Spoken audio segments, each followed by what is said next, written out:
We begin tonight with our top story.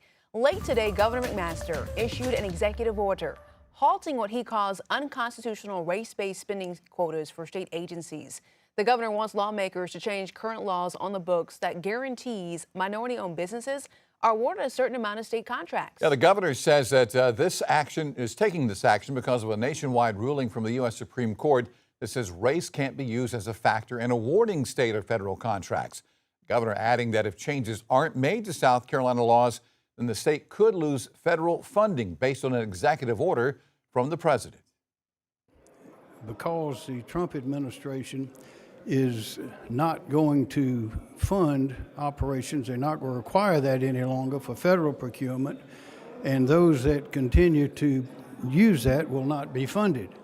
So we are in a position, it's called to our attention that we had to do something. So I issued the executive order. There's a lot of study, a lot of legal study, and the essence of it is simply this: whereas racial discrimination is wrong, and distinctions between citizens solely because of their ancestry are, by their very nature, odious to a free people whose institutions are founded upon the doctrine of equality, we will no longer require that in our procurement contracts.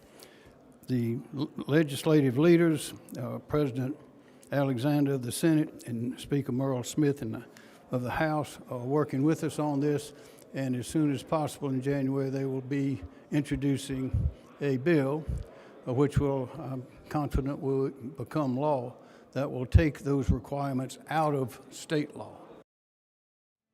And tonight we're getting reaction on these developments from a longtime civil rights leader and a local business owner. Here's News 19's Taylor Richardson. The halting of minorities-based quotas and contracts was a gut punch to some South Carolina leaders. Jim Felder was a legislator in the 1970s when the laws in question were being debated. He's also a longtime civil rights leader. Felder doesn't like the governor's decision, saying it's a step backward. We're the tire capital of the world, Myrtle Beach, more golf courses than any place else. And now he wants to pull back away from all that has happened in the state because we had the laws that made it fair for men, women, black and white to do the right thing. This is an all-out assault on taking rights and opportunities away from minorities and women.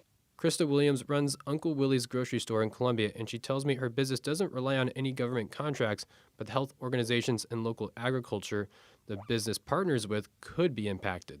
She's concerned that more local businesses may not have the opportunity to grow without getting government contracts. It's not just about empowering folks who already have money.